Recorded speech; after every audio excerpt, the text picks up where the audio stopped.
And we have with us Ambassador Vorobieva. Thank you for joining us, Ambassador, today.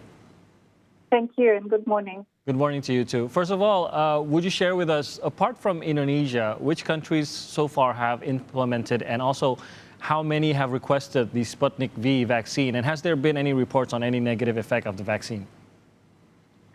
So far, 51 countries outside Russia have registered Sputnik V, and some of them have already started the vaccination, countries like Belarus and some others.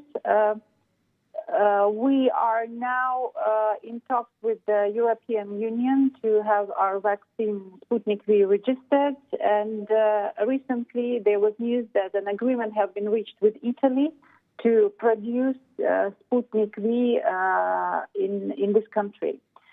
So, as you see, there is a big demand for the vaccine that had been developed in Russia, and I would like to mention that Sputnik V was the first anti-COVID vaccine that has been registered in the world.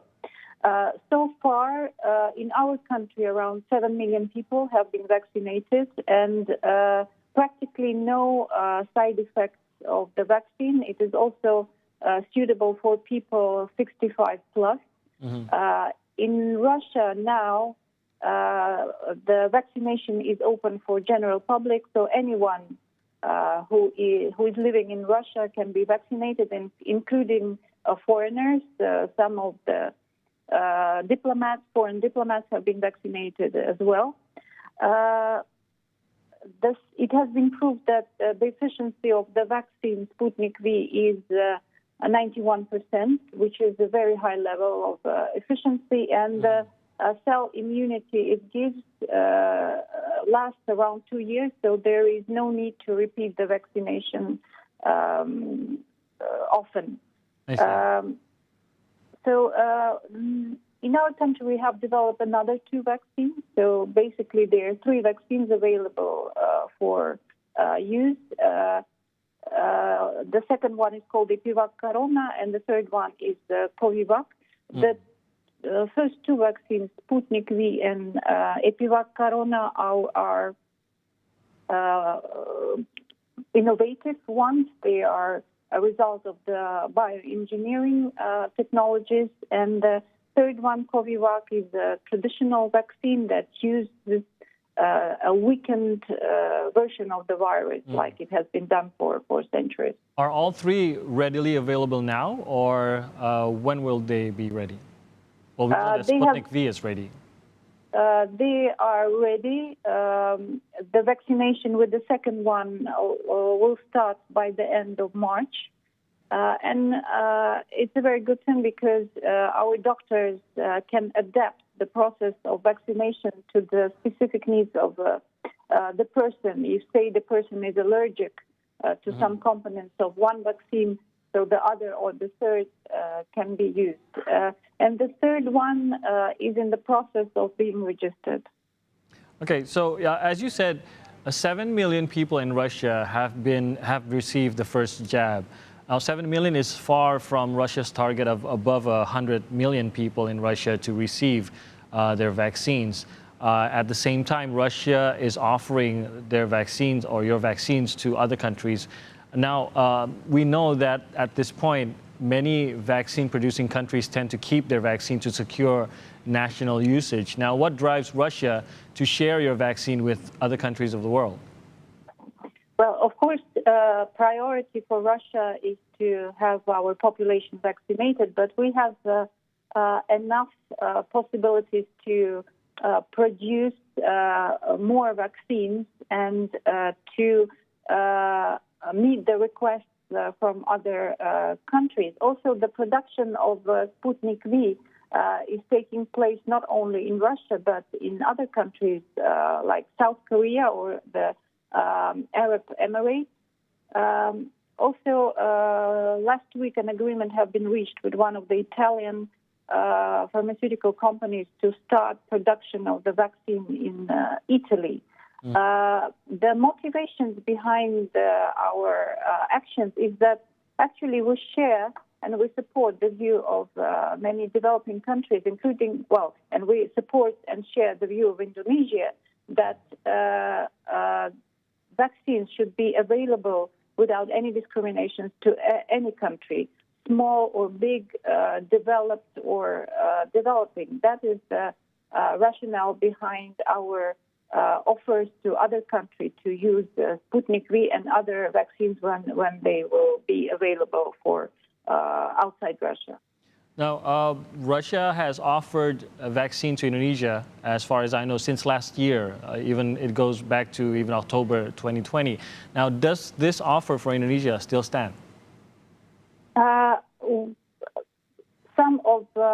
Several pharmaceutical companies from Indonesia has contacted our body that is responsible for distributing Sputnik V abroad, is the Russian Direct Investment Fund, and they are in the midst of negotiations how to bring Sputnik V into Indonesia in the framework of the program that has been set up by your government on the commercial usage of vaccines, the so-called gotong royong program for vaccination. So hopefully sometime soon Sputnik V will be available in Indonesia in the framework of this program.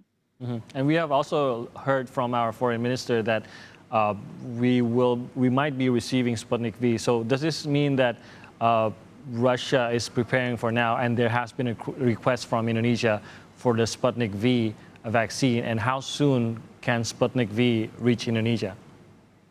Well, as soon as the Sputnik V will be approved by your relevant authorities, it can be shipped to Indonesia. It all depends on the approval of the BPOM. Okay. How many doses can Russia allocate for Indonesia? Basically, we can meet your request so far that have been given to us.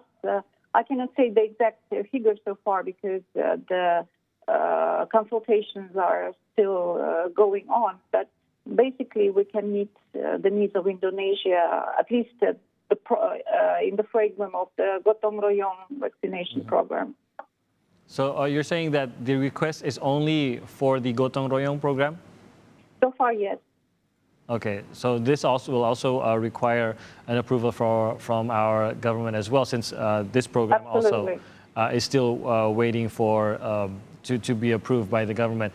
But Russia itself is ready to fulfill the numbers requested anytime soon. Now, Sputnik V, maybe not many know yet about Sputnik V. Is this considered also one that is hard to the logistics for it? Is it hard to distribute? How cold does it need to be in our cold chain? And what could you tell us about Sputnik V, and also about the two other that might also enter Indonesia in the future? Sputnik V, well, first of all, as I said, it was the first anti-COVID vaccine developed and registered in the world. It has been developed by a very well-known Russian research center, Gamaleya Institution, who has a vast experience in producing vaccines. They have produced vaccines against Ebola and the MERS. So Sputnik V was not produced from zero, but already this institution had a platform and had experience in producing this kind of innovative vaccines using the results of bioengineering. It is not hard to transport. Now, as the time has passed, the Gamaleya Institution has developed form of this vaccine that can be developed, that can be transported the temperature from 2 to 8 plus Celsius, degrees Celsius.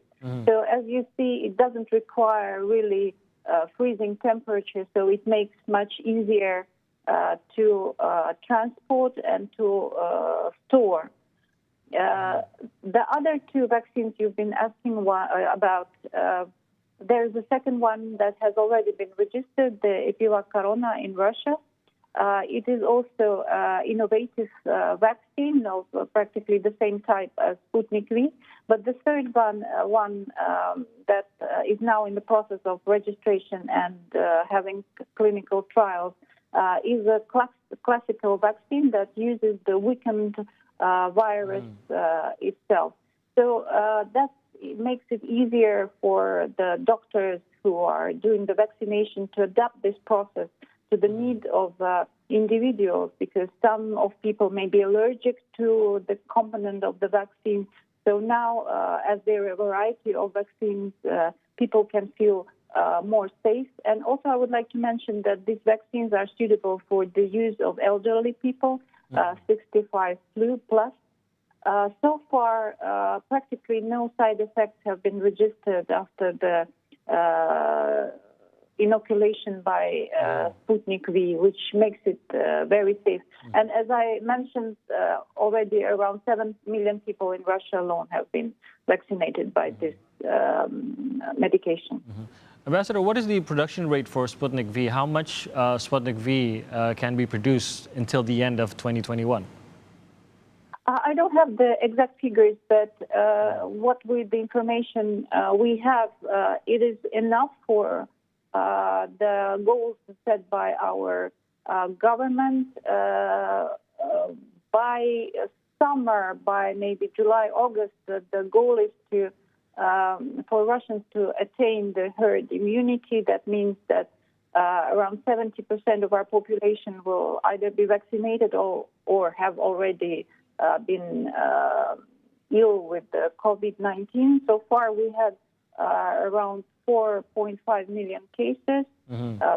More than 4 million people recovered already, and the death rate is 93,000 people, which is quite low if you compare to other countries. Okay.